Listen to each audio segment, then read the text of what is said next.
I'm Danielle, 34, a financial advisor who built my career from nothing but determination.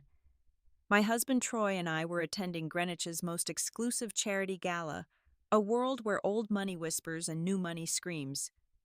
As I adjusted my dress, I already felt the tension.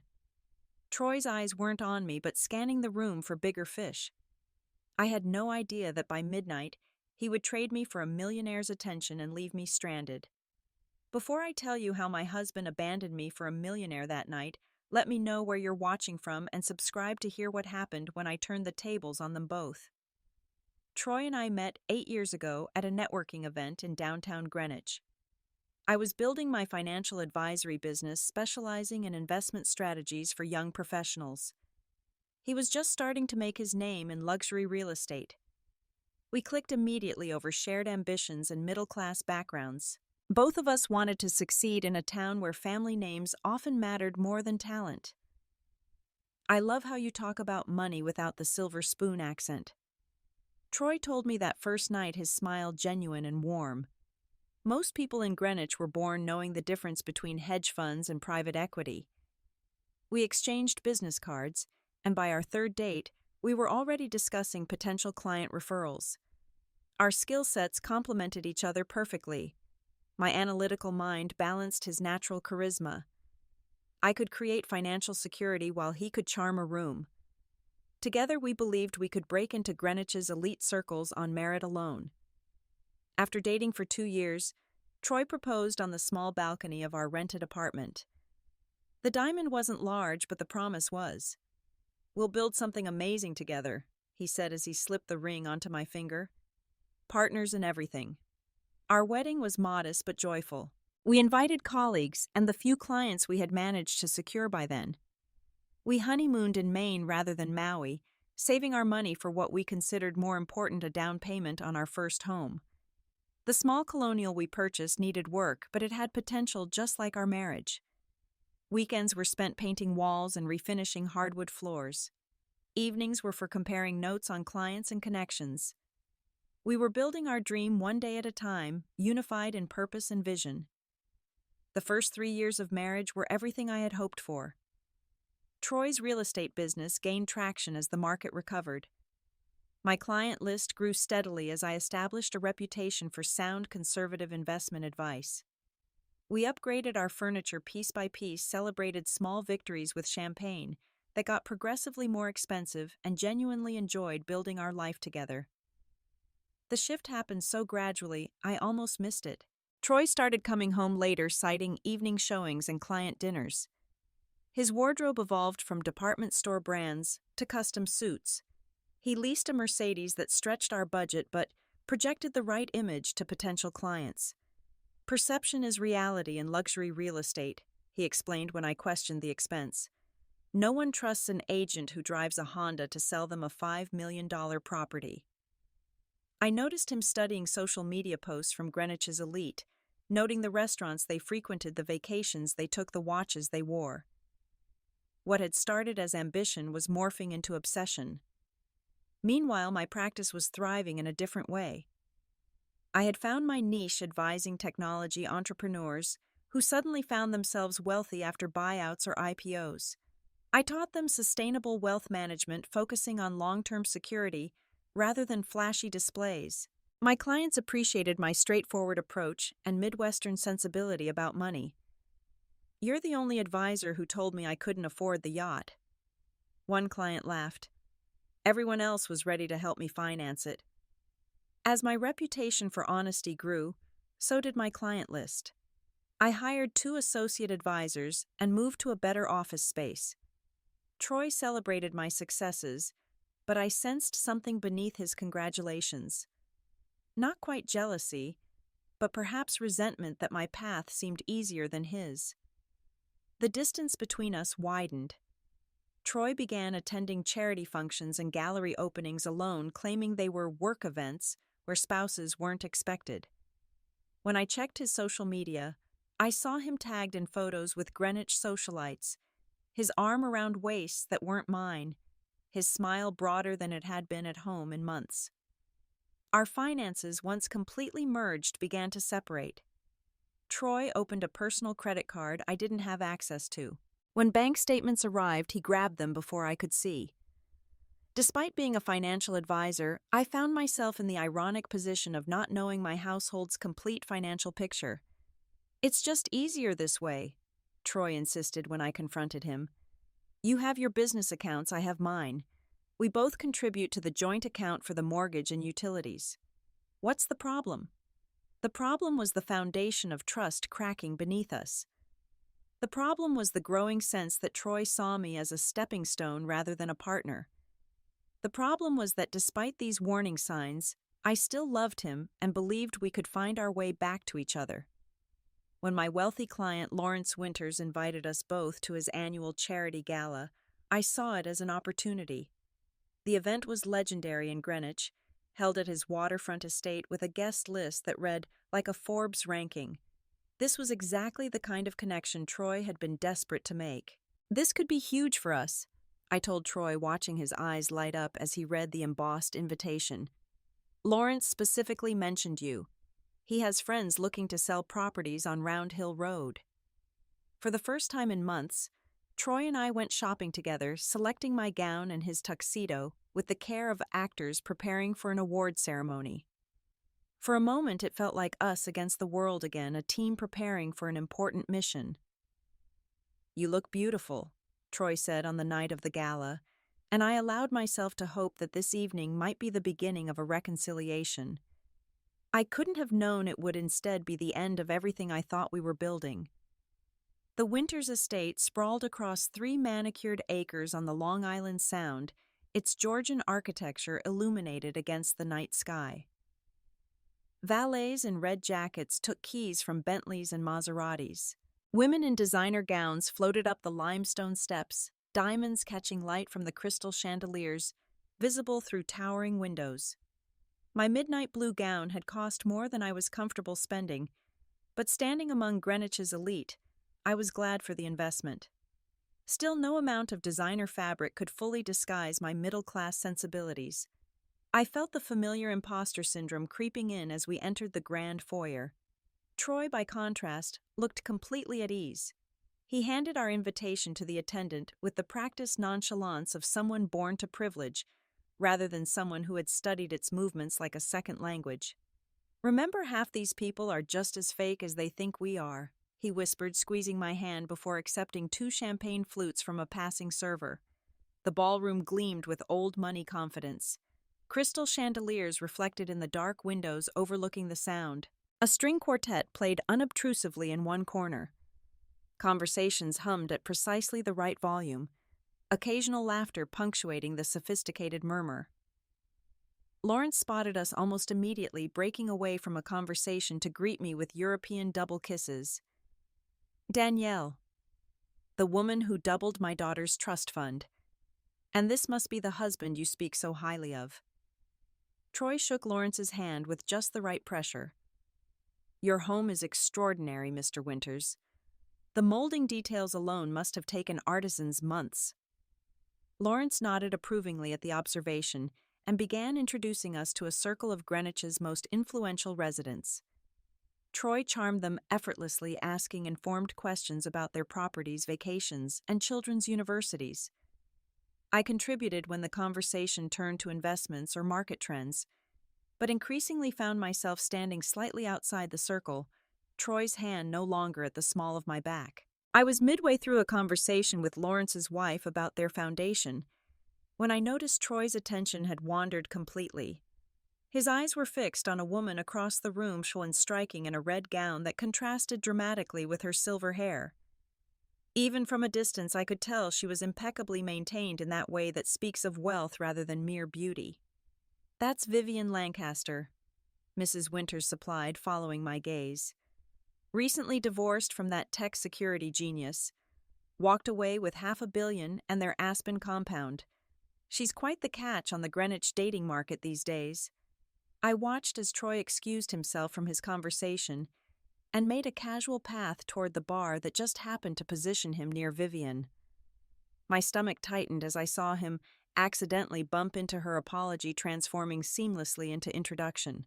For the next hour, I tried to maintain my professional composure, while keeping Troy in my peripheral vision. He hadn't left Vivian's side, leaning in closer than necessary to hear her over the music, touching her elbow to emphasize points, laughing with his head thrown back at comments that couldn't possibly warrant such enthusiasm. When I finally extracted myself from a conversation about private school endowments, I made my way toward them, determined to at least be introduced to the woman who had so thoroughly captured my husband's attention. "Troy," I said, touching his arm gently, "won't you introduce me to your new friend?" The look he gave me was so briefly cold that later I would wonder if I had imagined it, but the warmth that replaced it never quite reached his eyes. "Of course, Vivian, this is my wife Danielle. She's the financial genius in the family. Danielle Vivian is considering some new property investments in the area."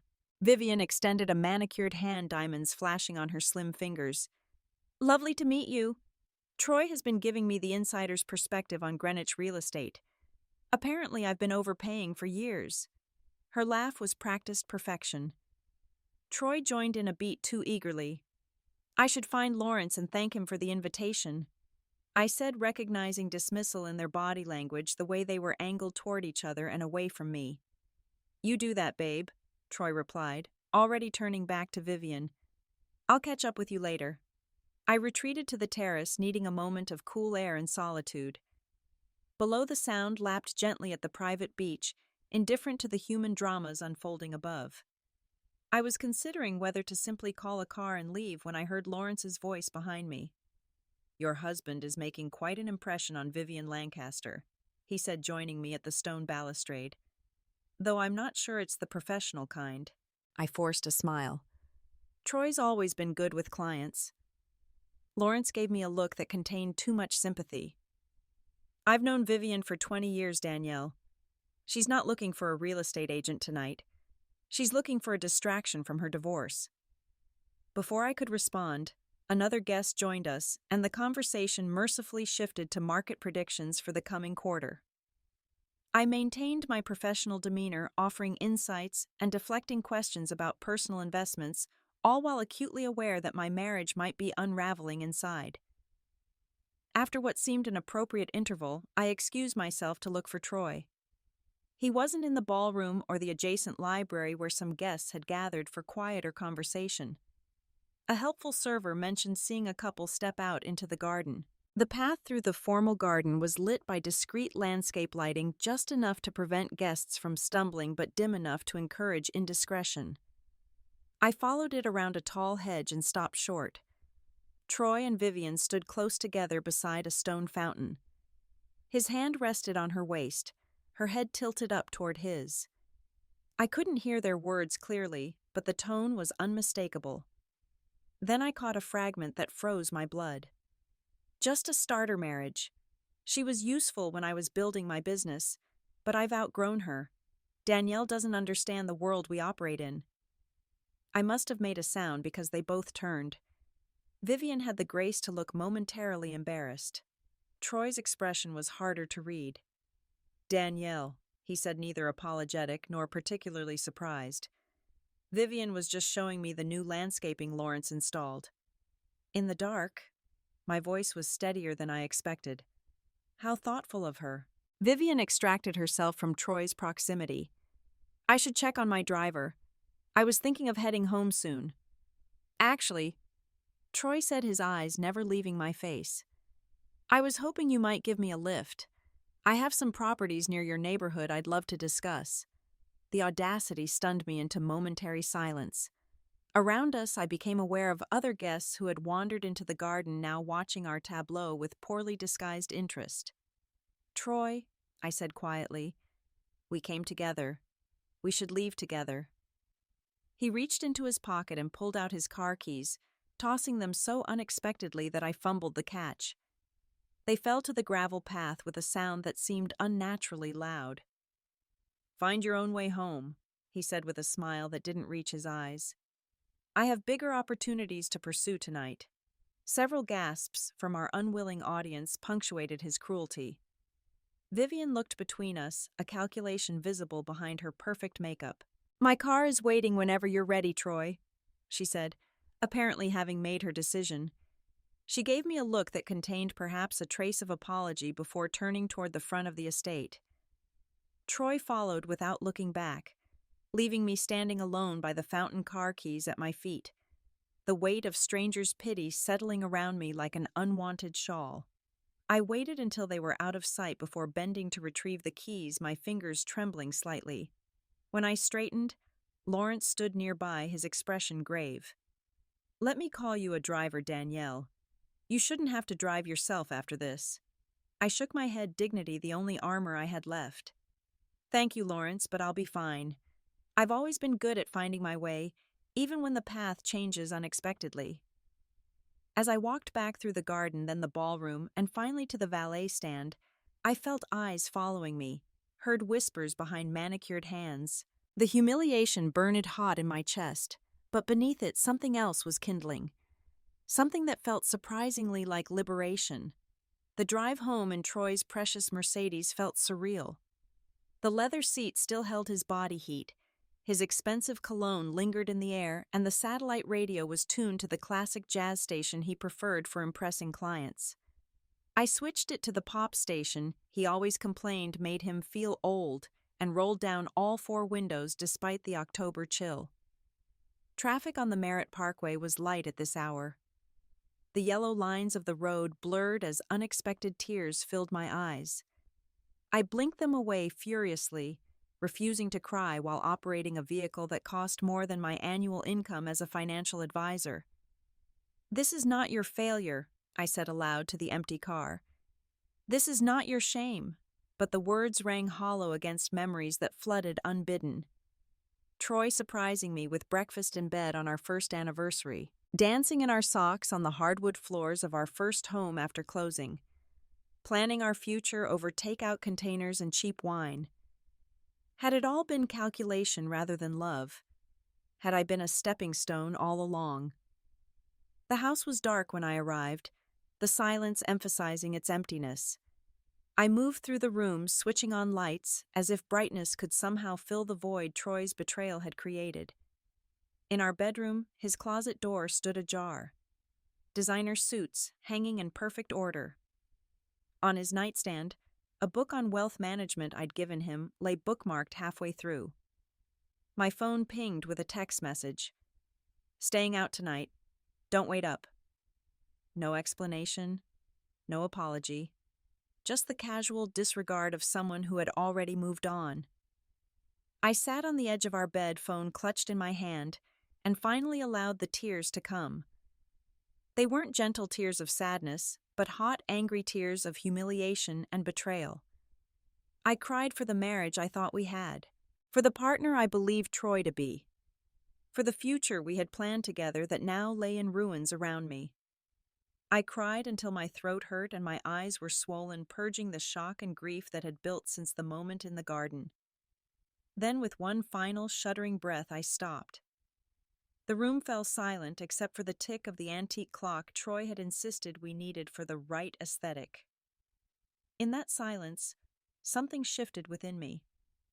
The financial advisor who had built a business from nothing, who had helped clients navigate complicated fiscal waters, suddenly turned her analytical gaze inward.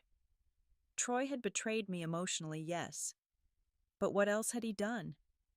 What wasn't he telling me? I moved to our home office and booted up my laptop. As a financial advisor, I had insisted on certain protections, even as Troy had become more secretive. I had access to our joint accounts, tax returns, property records. It was time to conduct the due diligence I should have been doing all along. Our joint checking account showed regular withdrawals to an unfamiliar credit card. Our savings account meant for eventual children's education was down by nearly $40,000 since I had last checked it 3 months ago. The home equity line of credit, which we had opened for renovations but never used, now showed a balance of $70,000. I pulled our most recent credit reports. Troy had opened 3 new credit cards in the past year, all carrying balances near their limits. Purchases at Gucci, Rolex, high-end restaurants. The facade of success built on unsecured debt. Moving deeper, I examined our investment portfolio. Troy had liquidated his IRA despite the penalties had sold stocks I had advised holding for the long term. Every financial decision pointed to someone desperate to maintain appearances at the cost of actual security. As I pieced together the extent of Troy's deception, another realization dawned. I knew Vivian Lancaster professionally by reputation. She had made her fortune through smart investments in early-stage tech companies, then married a security software developer whose company went public. Their divorce had indeed left her wealthy, but her business reputation suggested she valued authenticity and had little patience for pretenders. Troy was playing a dangerous game, pretending to be something he wasn't with a woman who had the resources and connections to discover the truth with a single phone call. By 3 a.m, I had compiled a complete picture of our financial situation. Troy had been using our assets and good credit to finance a lifestyle we couldn't afford, presumably to impress clients, and now Vivian. He was leveraged to the breaking point, counting on future commissions from sales that hadn't closed to cover mounting debt.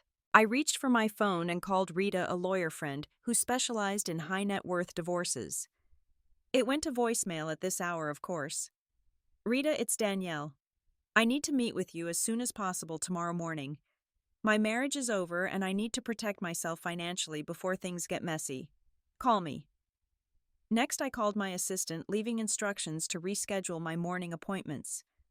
Then I contacted our bank using my status as a preferred client to request an emergency freeze on our joint accounts, citing suspected fraudulent activity. As dawn broke over Greenwich, I was still awake, systematically documenting every financial anomaly, every deception. I wasn't plotting revenge exactly. I was doing what I had always done for my clients, creating a strategy to protect assets in a crisis. The fact that the crisis was the implosion of my marriage made the task harder but more necessary. By 6 a.m., I had a clear plan and a growing list of phone calls to make once the business day began. I showered, dressed in my most confidence-inspiring suit, and prepared for battle. Not with shouting or drama, but with spreadsheets, documentation, and the quiet expertise that had built my reputation in a cutthroat industry. Troy had grossly underestimated me when he tossed those keys at my feet. He had forgotten what I did for a living. He had forgotten that before I was his wife, I was a woman who had built a business helping others protect their financial futures. His mistake. My opportunity. At 8:30, I was sitting in Rita's office in downtown Greenwich, a leather portfolio filled with financial documentation on the desk between us. He did this all while married to a financial advisor? Rita asked, eyebrows raised as she reviewed the credit card statements. That's either extremely stupid or incredibly arrogant. Both, I replied, sipping the strong coffee her assistant had provided. Troy always believed rules were for other people, including the rule about not deceiving your spouse. Rita nodded, making notes in a legal pad. The good news is, Connecticut is an equitable distribution state. The bad news is, equitable doesn't necessarily mean equal, especially with complicated finances. We need to move quickly to protect your assets. For the next hour, we outlined a strategy that was aggressive but entirely legal. Rita would file an emergency petition to prevent Troy from incurring additional debt in my name. I would formally separate our finances where possible and document the timeline of his deception. What about your business? Rita asked. Is he a partner or investor? No, I started it before we met and we kept it separate. He has his real estate practice. I have my financial advisory firm. On paper, they're completely distinct entities. That's fortunate. Now, what's your next move after leaving here? I explained the calls I planned to make, the financial chess pieces I needed to move before Troy realized the game had changed. Rita nodded approvingly at some plans, suggested modifications to others. By the time I left her office, I had a clear roadmap for the day ahead. My first call was to Marcus Webb, head of compliance at Greenwich Luxury Properties, where Troy worked as an agent. Marcus was also a former client who had relied on my advice during his divorce 3 years earlier. Danielle, good to hear from you. How's Troy doing with that Riverside listing? I took a deep breath. Marcus, this is a difficult call. I've discovered Troy has been misrepresenting his financial position, possibly to clients. He's been living well beyond his means and may be making promises to wealthy clients that he can't keep. Silence on the line. Then, "This sounds serious, Danielle. Can you be more specific?" I outlined my concerns, emphasizing the potential liability for the brokerage if Troy was overstating his connections or access to exclusive properties. I didn't mention Vivian specifically, but I hinted that a high net worth individual might be involved. "I'll need to investigate this immediately," Marcus said, his tone now strictly professional. "If there are compliance issues, the firm needs to address them before any clients are affected." My next call was to Barbara Chen at Greenwich National Bank, where Troy and I held our accounts and where he was trying to secure additional financing. Barbara and I had served together on a nonprofit board. "Barbara, I've discovered some concerning activity on joint accounts I hold with my husband. I've implemented a temporary freeze, but I want to alert you that any new loan applications from Troy Sullivan should be scrutinized carefully." "I appreciate the heads up, Danielle," Barbara replied cautiously. "I can't discuss specific applications, of course, but I'll make note of your concerns." What she didn't say, but I knew from my years in finance, was that a warning from a spouse about potential financial misrepresentation would trigger enhanced due diligence on any pending applications. Throughout the morning, I continued making strategic calls. To our investment advisor, documenting which transactions I had not authorized. To the credit reporting agencies, placing fraud alerts that would require additional verification for new credit applications. To my own bank, securing a new personal line of credit based on my business assets, creating a financial safety net independent of Troy. At lunch, I met with Jonathan Pierce, a financial journalist who covered the Greenwich real estate market for a respected business publication. We had an established professional relationship. I occasionally provided background information for his articles on wealth management trends.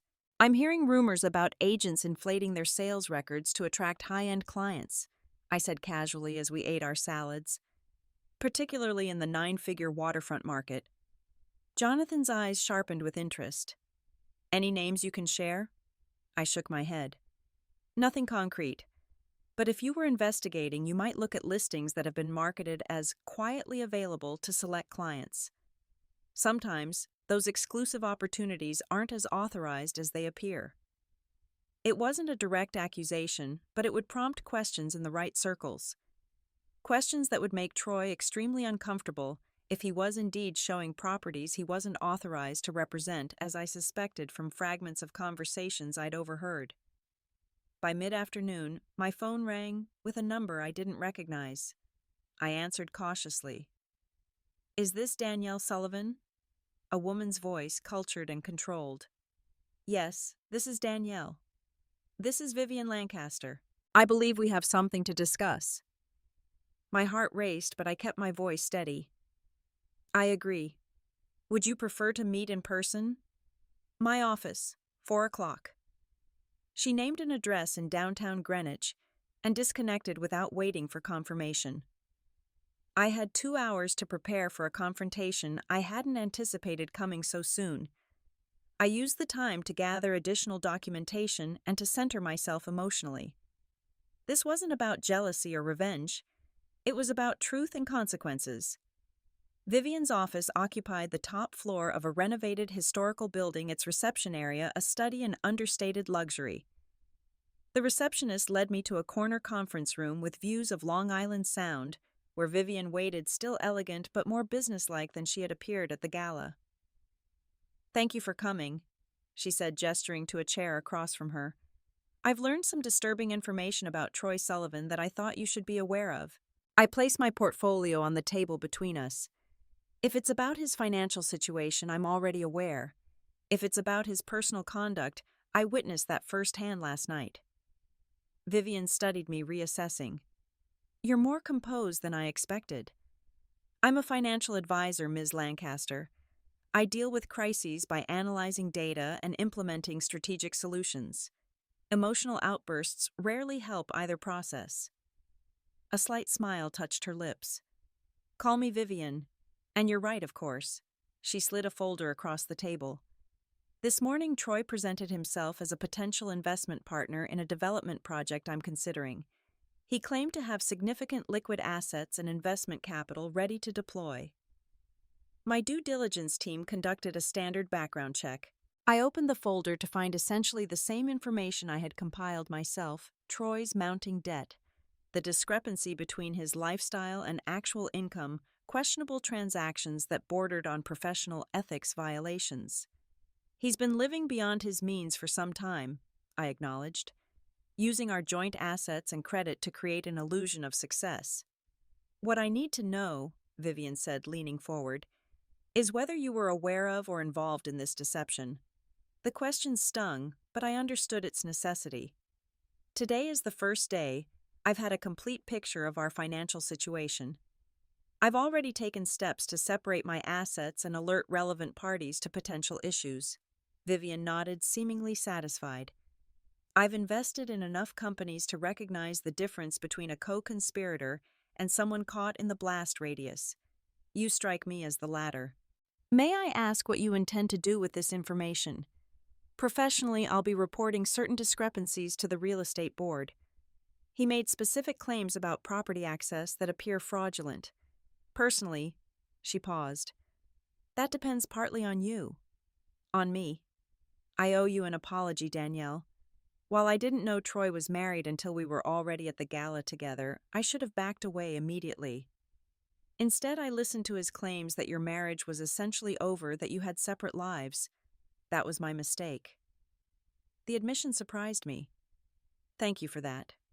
I don't poach other women's partners, Vivian continued, and I have absolutely no tolerance for financial dishonesty. Both my professional and personal boundaries were violated last night. My phone buzzed with multiple text notifications. I glanced down to see Troy's name repeatedly.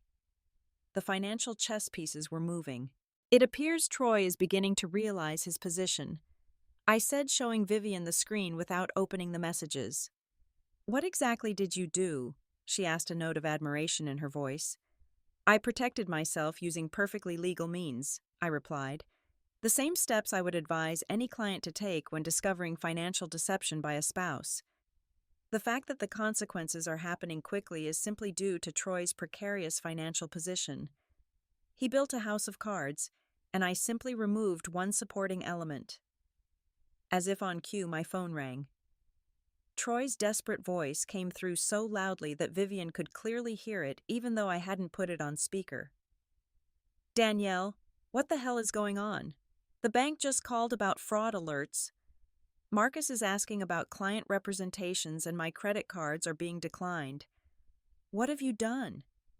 I've done what any financial advisor would do when discovering unauthorized use of joint assets, Troy. I've protected myself. You've got to fix this. I have a meeting with Vivian Lancaster in an hour about a major investment opportunity. Vivian raised an eyebrow, the ghost of a smile playing on her lips. I think you should cancel that meeting, Troy. I don't believe Ms. Lancaster is interested in your investment proposals anymore. What? How would you know that, Danielle, you don't understand what's at stake here? I understand perfectly. Your meeting won't be necessary because I'm sitting with Ms. Lancaster right now. We've been comparing notes about you. It's been most illuminating. The silence on the other end of the line stretched for several seconds. You're bluffing, he finally said, but his voice had lost its certainty. Would you like to speak with her? I asked, genuinely curious how he would respond. Another long pause. I'm coming home. We need to talk. This is insane. I'll be there in an hour, I replied and ended the call. Vivian regarded me with newfound respect. You handle crisis remarkably well for someone whose personal and financial life just imploded. Years of helping clients through market crashes and recession, I said with a slight shrug. Eventually, you learn that panic never improves outcomes. As I gathered my documents to leave, Vivian stopped me with a light touch on my arm. For what it's worth, Troy made an enormous mistake last night, not just ethically or financially, but in underestimating you so severely. She handed me her business card, with a personal number handwritten on the back. When the dust settles, call me. I know several women who could use a financial advisor with your particular expertise. I left her office with the unexpected sense that something valuable had emerged from the wreckage of my marriage professional respect from someone whose good opinion actually mattered. I arrived home to find Troy's car already in the driveway, parked at a careless angle that suggested haste or agitation. Inside, he paced the living room like a caged animal, phone pressed to his ear. "I don't care what the system says," he was saying, voice tight with controlled panic.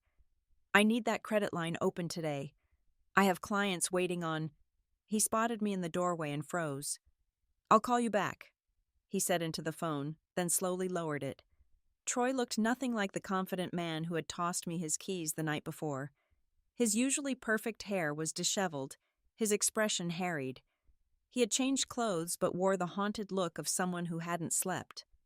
"What have you done?" he asked, each word precise and controlled.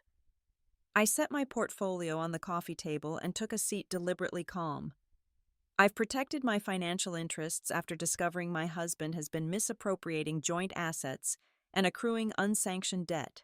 In English, Danielle. I froze our accounts, alerted credit bureaus to potential fraud, and informed relevant parties that you may have misrepresented your financial position. Troy ran his hands through his hair, further destroying its careful styling. "Do you have any idea what you've done? I have deals about to close. I have commitments to clients." "What commitments exactly, Troy?"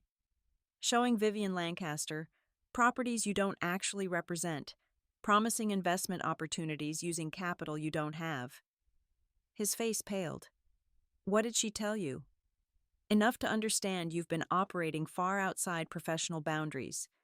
But more importantly, I've spent the morning reconstructing our financial records. The home equity line of credit, the liquidated investments, the maxed out credit cards in your name, but backed by our joint assets. Those are temporary measures," he said, switching tactics, his voice softening. "I'm building relationships that will pay off exponentially. You need to trust my process." "Trust?" The word tasted bitter. "You betrayed me personally and financially, Troy. You humiliated me in public. You jeopardized everything we've built. And now you're asking for trust." His phone rang again, the screen lighting up with Vivian's name. Troy stared at it in confusion. "Aren't you going to answer that?" I asked. "It might be about your investment opportunity." He swiped to accept the call, putting it on speaker with a defiant look. "Vivian, I can explain everything." "Save it, Troy." Vivian's voice was ice. "My attorneys will be contacting you about the misrepresentations you made regarding the Bluff Point property. I've confirmed with the actual listing agent that you have no authorization to show or discuss that property with potential buyers." Troy's face drained of remaining color. "There was a misunderstanding. I was going to bring in the listing agent once you expressed serious interest. That's not how real estate law works, as you well know. Consider yourself lucky if this ends with a complaint to the licensing board, rather than criminal charges for fraud." The call ended, leaving a heavy silence in its wake. Troy stood motionless, the full implications of his situation finally registering. "The Bluff Point listing," I said quietly. "That's Jameson McAllister's $50 million property. You told Vivian you could get her inside." Troy didn't answer, which was confirmation enough. Jameson was a notoriously private seller who had rejected multiple brokers before selecting Greenwich Luxury's top agent, a woman who had been in the business 30 years. Not Troy, who had been repeatedly passed over for high-end listings. "Your firm will fire you when they confirm this," I continued, the financial advisor in me clinically assessing the situation. "Your professional reputation in Greenwich will be unsalvageable. The debt you've accumulated will become due without income to service it." "Stop." Troy's voice was barely audible. "Just stop, Danielle." "Why should I—" "Did you stop when I asked you to come home with me last night? Did you consider the consequences of your actions before humiliating your wife in front of people who could destroy your career with a phone call?" His phone continued to ring, different numbers now, presumably his boss. the bank creditors beginning to circle as the financial house of cards collapsed. Each call seemed to physically diminish him, his shoulders slumping further, his expression growing more desperate. The doorbell rang, an incongruous, cheerful sound in the tense atmosphere. Troy and I looked at each other in confusion. Neither of us was expecting visitors. I opened the door to find Vivian Lancaster on our step, impeccably dressed in a business suit, her driver waiting in a black Bentley at the curb. "I apologize for the intrusion," she said with crisp professionalism, "but there are documents Troy signed this morning under false pretenses that I need to void immediately." I stepped aside to let her enter. Troy stood in the living room doorway, looking between us with growing alarm, as if his separate worlds colliding in our foyer was the final confirmation that his deceptions had unraveled completely. "You signed investment intent documents claiming access to capital you don't have," Vivian said without preamble, extending a folder toward Troy. "My legal team advises retrieving them physically rather than relying on electronic revocation."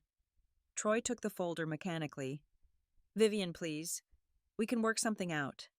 "No, we cannot," she replied, her tone leaving no room for negotiation. "You lied to me professionally, which I cannot overlook. You misrepresented your marital situation, which I find personally repugnant. And you treated your wife with a callousness that should disqualify you from any woman's consideration." The doorbell rang again. This time, when I opened it, Marcus Webb from Greenwich Luxury Properties stood there, expression grave. "I apologize for coming to your home, Danielle, but Troy isn't answering his phone, and this matter can't wait." The living room had become the stage for Troy's professional and personal reckoning. He stood frozen by the fireplace, watching as the people he had deceived converged with their individual grievances that collectively amounted to the collapse of the life he had fabricated. Marcus laid out the allegations: directly unauthorized property representations, potential licensing violations, complaints from actual listing agents who had discovered Troy promising access to their exclusive properties. "We've suspended your access to the firm's systems pending investigation," Marcus concluded. "If these allegations prove true, termination will be immediate and will be required to report the violations to the state licensing board." Through it all, Troy seemed to physically shrink, the confident facade crumbling to reveal the desperate man beneath who had risked everything for appearances. When Marcus finished, Troy looked at me with something between anger and pleading. "Are you satisfied now?" he asked, voice raw. "You've destroyed everything."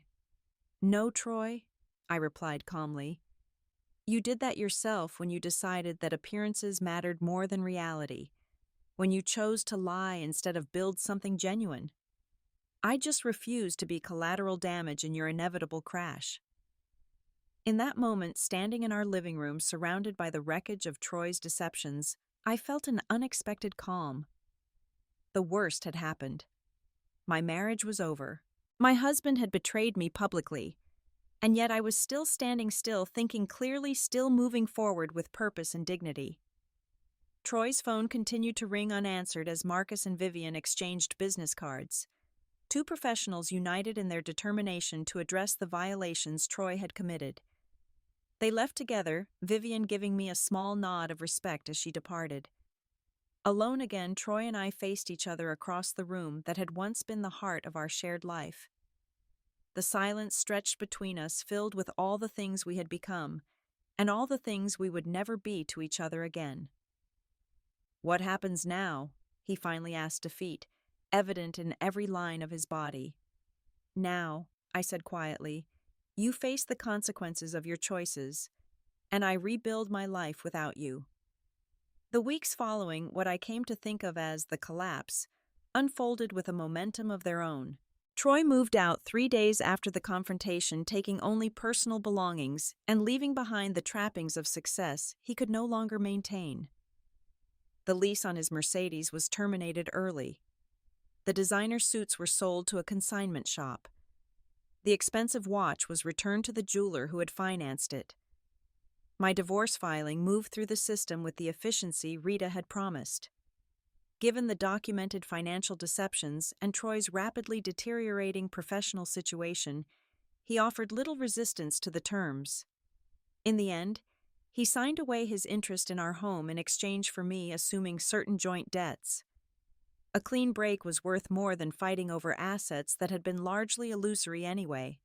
The professional consequences for Troy were swift and severe. Greenwich Luxury Properties terminated him after their investigation confirmed he had shown properties without authorization and misrepresented his access to exclusive listings. The state licensing board opened an investigation that would likely end with suspension or revocation of his real estate license. More painful for Troy was the social fallout. Greenwich's professional community closed ranks, excluding him from the very circles he had been so desperate to join. Invitations dried up. Former colleagues crossed the street to avoid uncomfortable encounters. The persona he had cultivated so carefully became unsustainable overnight. For me, the aftermath brought unexpected developments. The story of Troy's deception and my response spread through Greenwich's financial circles not as gossip, but as a cautionary tale with a surprisingly positive ending for me professionally. "You're the advisor who caught her own husband's financial fraud," one new client said during our initial consultation. "If you're that thorough with family, I trust you'll be vigilant with my portfolio." My practice grew as word spread. Women in particular sought my services, many coming from Vivian's network of influential friends and business associates. I specialized increasingly in helping women navigate complex financial situations during major life transitions, finding unexpected fulfillment in transforming my personal pain into professional purpose. Troy left Greenwich within a month, accepting a position with a small real estate office in New Jersey, where his professional misconduct wasn't yet known. We communicated only through attorneys after that, the final dissolution of our marriage, handled with the same efficient paperwork as any other financial transaction. I bought out Troy's share of our home, reclaiming the space that had once represented our shared dreams. Room by room, I removed traces of his presence, donating furniture we had chosen together, repainting walls to colors I preferred, replacing photographs with art that spoke to my evolving sensibilities. The house transformed gradually from a monument to failure into a sanctuary reflecting my authentic self. The process of rebuilding extended beyond my home to my entire life. I reconnected with friends I had neglected during my marriage, discovering that many had seen Troy's true nature long before I had allowed myself to acknowledge it. I joined a women's investment group that Vivian had recommended, finding unexpected camaraderie among successful women who valued substance over appearance. Most importantly, I rediscovered parts of myself that had been compromised or suppressed in my effort to be Troy's perfect partner. I took sailing lessons, something I had always wanted to try, but Troy had dismissed as not our crowd. I volunteered teaching financial literacy to high school students, finding joy in sharing knowledge without concern for networking opportunities. 6 months after the gala that had ended my marriage, I sat in my expanded office space reviewing quarterly reports for clients. My assistant interrupted with news that Vivian Lancaster was in the reception area, asking if I had a few minutes. "I won't take much of your time," Vivian said as she settled into the chair across from my desk. "I wanted to personally invite you to join the board of my foundation. We focus on economic empowerment for women, and your expertise would be invaluable." "I'm honored," I replied, genuinely surprised by the offer. "But I have to ask, why me?" Vivian smiled. "Because you demonstrated something rare that night and in the days that followed. Integrity under pressure, strategic thinking during crisis, and the courage to rebuild rather than retreat." She leaned forward slightly. "Those are exactly the qualities we try to foster in the women our foundation serves." As she outlined this foundation's work, I found myself nodding with increasing enthusiasm. This was an opportunity to translate my professional skills and personal experience into meaningful impact for other women. It represented everything Troy had never understood about true success, that it came from creating value, not projecting image. After Vivian left, I stood at my office window overlooking Greenwich Avenue. Below, well-dressed people moved purposefully between high-end shops and financial institutions, each carrying their own complicated truths beneath carefully maintained exteriors. I had been one of them, investing in appearances while ignoring reality. The painful collapse of my marriage had stripped away those pretenses, forcing me to confront what actually mattered. The experience had been excruciating, but ultimately clarifying, like a forest fire that destroys everything yet leaves the soil richer for new growth. 3 weeks later, as I finalized the divorce paperwork in Rita's office, she handed me a sealed envelope that had arrived with Troy's signed documents. "You don't have to read it," she said. "Legally, everything is complete without whatever this contains." But I did read it later that evening in the quiet of my redecorated living room. Troy's letter was surprisingly humble, acknowledging his deceptions and the pain he had caused. He was starting over in New Jersey, he wrote, with a better understanding of his limitations and flaws. The experience had forced him to recognize that his obsession with status had cost him the one genuine relationship in his life. "I won't ask for forgiveness," he concluded, "but I want you to know that losing you was the consequence that finally made me see myself clearly. I hope you find the happiness you deserve with someone worthy of your loyalty and intelligence." I didn't respond to the letter. There was nothing more to say between us. But I did fold it carefully and place it in a box containing the few mementos I had kept from our marriage. Not out of sentimentality, but as a reminder of important lessons learned at great cost. The Greenwich social circles that had once seemed so important now appeared shallow and performative compared to the authentic connections I was building. I maintained professional relationships with wealthy clients, but no longer measured my worth by proximity to their lifestyle. Success had been redefined in my mind from external validation to internal integrity. That redefinition proved surprisingly valuable in my practice. Clients responded to my authentic approach, referring friends and family who sought financial guidance without pretense. My business flourished not despite my public humiliation, but in some ways because of how I had handled it. "Your financial expertise is exceptional," one new client told me, "but what sold me was watching how you managed your own crisis with such dignity and strategic thinking." A year after the gala, I attended the same event, this time as a board member of Vivian's foundation. I wore a simpler dress than the previous year, but carried myself with the quiet confidence of someone who no longer needed external validation. When Lawrence Winters greeted me with genuine warmth, it felt like closing a circle. "You seem happy, Danielle," he observed as we watched the glittering crowd. "Happier than last year, despite everything that happened." "I am," I replied, realizing the truth of it as I spoke. Sometimes losing what you thought you wanted opens the door to what you actually need. In the garden where Troy had betrayed me, I now stood conversing easily with people who respected me for my expertise rather than my appearance or connections. The fountain burbled peacefully. The memory of that painful moment now transformed into a milestone on my journey rather than an open wound. That night, driving home alone in my sensibly luxurious car, I felt a profound gratitude for the painful lessons of the past year. Troy's betrayal had forced me to reclaim my financial independence, my professional integrity, and ultimately my authentic self. The collapse of our marriage had revealed strengths I didn't know I possessed and values I had compromised for too long. In the end, the experience had taught me that true security comes not from appearances or others' perceptions, but from knowing your own worth and standing firmly in your truth, whatever storms may come. It was a lesson worth every painful moment of that journey, a foundation far stronger than the illusion Troy and I had built together.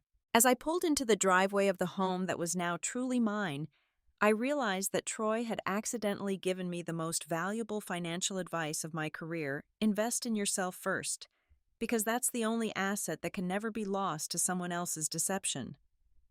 Looking back now, I can see how that night at the gala was actually the beginning, not the end.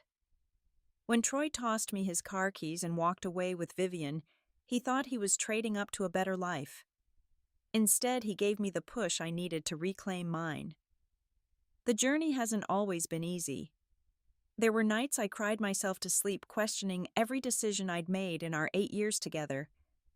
Mornings when I woke up reaching for someone who was no longer there.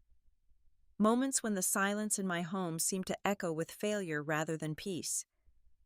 But healing came gradually, then suddenly like compound interest accruing quietly until the growth becomes impossible to ignore. The first step was forgiving myself for not seeing the signs earlier, for believing Troy's promises over the evidence before me, for compromising my own values to maintain a marriage that existed more in appearance than reality. Professionally, I've never been more fulfilled. My financial advisory practice has doubled in size with a client list that now includes several women going through their own divorce transitions. I've hired 2 associates who share my philosophy that financial empowerment comes through education and transparency, not mystification and status symbols. Last month, I taught my first workshop on financial independence after divorce at Vivian's Foundation. 20 women sat around a conference table, some still raw with grief, others further along in their healing journeys. As I shared my own story as context for the financial strategies we would discuss, I saw recognition in their eyes. The details differed, but the fundamental experience of betrayal and rebuilding resonated across age, wealth, and circumstance. The most important asset recovery isn't financial, I told them. It's reclaiming your confidence and clarity. Money is replaceable. Time spent doubting your worth isn't. My relationship with Vivian evolved from awkward connection to genuine friendship. We meet monthly for lunch, comparing notes on foundation projects and sometimes laughing about the absurdity of how we met. She recently confided that the night she met Troy, she had been vulnerable after finalizing her divorce, briefly susceptible to his practiced charm before seeing through it. "We both dodged bullets," she said, raising her water glass in a toast. "You from staying married to him, me from getting involved with him, though your escape was admittedly more dramatic." I heard from Troy only once more after his letter. An email sent late one night, presumably after drinks had lowered his defenses. He had taken a position with a small firm in Arizona, far from the East Coast social circles, where his reputation had been damaged beyond repair. He was seeing a therapist, he wrote, working through the insecurities that had driven his desperate status seeking. "I lost the real thing chasing the illusion," he concluded. "Don't worry. I don't expect a response. I just wanted you to know that some good eventually came from all the pain I caused." I didn't respond, but I did feel a weight lift. Not because Troy had changed, but because I no longer carried anger toward him. His actions had caused tremendous pain, but had ultimately set me on a path to greater authenticity and joy. It seemed unnecessary to hold on to resentment for someone who had inadvertently given me my freedom. The house that once represented our shared future has become my sanctuary. I've transformed Troy's home office into a yoga studio where I start each morning with meditation. The formal dining room we rarely use now hosts monthly dinners for friends and colleagues, the table filled with laughter and honest conversation rather than networking and posturing. Last week I ran into Lawrence Winters at a charity auction. He mentioned hearing that Troy was engaged again to a real estate developer in Scottsdale. "Do you think he's learned his lesson?" Lawrence asked cautiously, watching for signs that the news might hurt me. I considered the question seriously. "I hope so. Not for my sake, but for hers. And for his. Living for appearances is exhausting. I wouldn't wish that prison on anyone."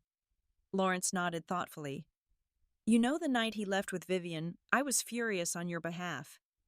But seeing you now, I almost want to thank him. You've blossomed since breaking free of that marriage." His observations stayed with me as I drove home that evening, windows down to enjoy the spring air. Had I blossomed, the woman who had stood humiliated in that garden 2 years ago would never have imagined feeling grateful for that moment. Yet here I was, genuinely thankful for the painful catalyst that had forced me to reclaim my life. The financial revenge that had seemed so important in those first raw days after Troy's betrayal now feels almost incidental.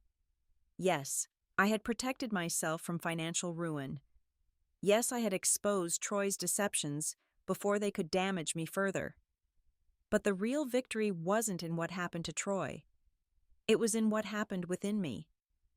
I learned that my worth wasn't tied to my marital status or social connections, that my financial expertise could be a force for good beyond portfolio management, that authentic relationships built on mutual respect were far more valuable than the superficial networking Troy had prized. Most importantly, I discovered my own resilience, the ability to face betrayal and humiliation without being defined by them, to rebuild not just a life that looked successful on the outside, but one that felt meaningful from within. Sometimes I think about that moment in the garden, Troy tossing his car keys at my feet, believing he held all the power in that exchange. He couldn't have imagined that in that humiliating moment, he was actually handing me the keys to a better life than we had ever shared together. So what would I say to that woman standing alone by the fountain, fighting back tears as her husband walked away with another woman? I would tell her that this painful moment is not the end of her story, but the beginning of a better one. That the collapse of what she thought she wanted would clear the path to what she truly needed. That the journey ahead would require courage but would reward her with authentic success beyond what she could currently imagine. And I would tell her that one day she would look back on this night not with pain, but with gratitude for the hard-won wisdom it eventually yielded. That the financial advisor who built a successful practice from nothing would now build an authentic life from the ruins of a marriage that had valued appearance over substance. That in losing a husband, she would ultimately find herself. Have you ever experienced a betrayal that eventually led to something better? I'd love to hear your stories in the comments below. Sometimes our worst moments become the catalysts for our greatest growth. If this story resonated with you, please subscribe for more real-life experiences and lessons learned the hard way. And remember, your worth isn't determined by someone else's ability to recognize it. Thank you for listening, and I wish you the courage to stand in your truth, whatever challenges you're facing today.